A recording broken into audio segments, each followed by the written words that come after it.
Cameroun, la constitution, le code électoral permettent même à un fou d'être candidat. Ah bon? Paul Biya doit se présenter, c'est légal. La constitution, Femme Ndongo sort, il fait tout un plaidoyer sur la constitutionnalité. C'est sa position. Je n'ai pas dit que c'est sa position, sa position. Je dis simplement qu'elle est fausse. Elle est inutile. Lui aussi pense tout comme ce votre communiqué est inutile. Parce que personne ne débat sur la constitutionnalité de la candidature du président. Vous avez entendu qui débattre de ça? Personne. Vous avez entendu qui débattre de la légalité? La légalité d'une candidature, c'est 35 ans au moins, résider au Cameroun pendant terminé. Il n'y a pas beaucoup de choses. Terminé, c'est ça la Plus de légalité. ces droits civiques. Nous sommes d'accord.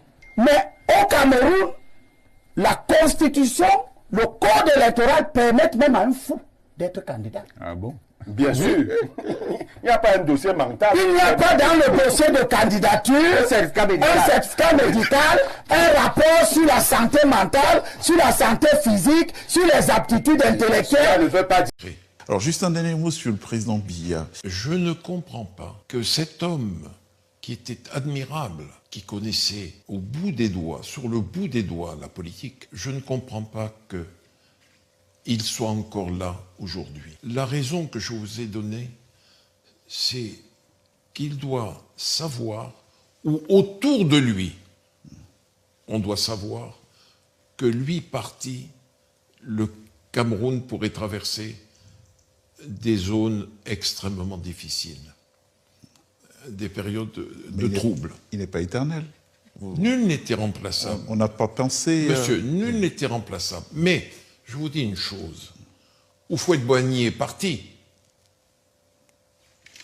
Racontez-moi la vie politique de la Côte d'Ivoire depuis le départ d'Houphouët. Assez chaotique. Ah, chaotique.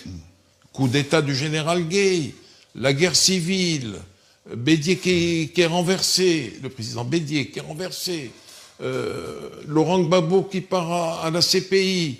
Aujourd'hui, on est un président qui avait juré de ne pas faire un 4e mandat, qui est en train de liquider tous ses opposants, les éliminer de la course à la présidentielle pour être candidat une 4e fois.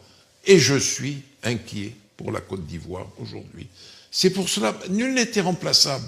Mais l'exemple d'Houphouët est là. Il est parti alors que c'était un îlot de stabilité, la Côte d'Ivoire, pendant 3 décennies. Lui parti, bon. Et le Zaïre, devenu la RDC, vous croyez que depuis le départ de Mobutu, la RDC vit une période agréable?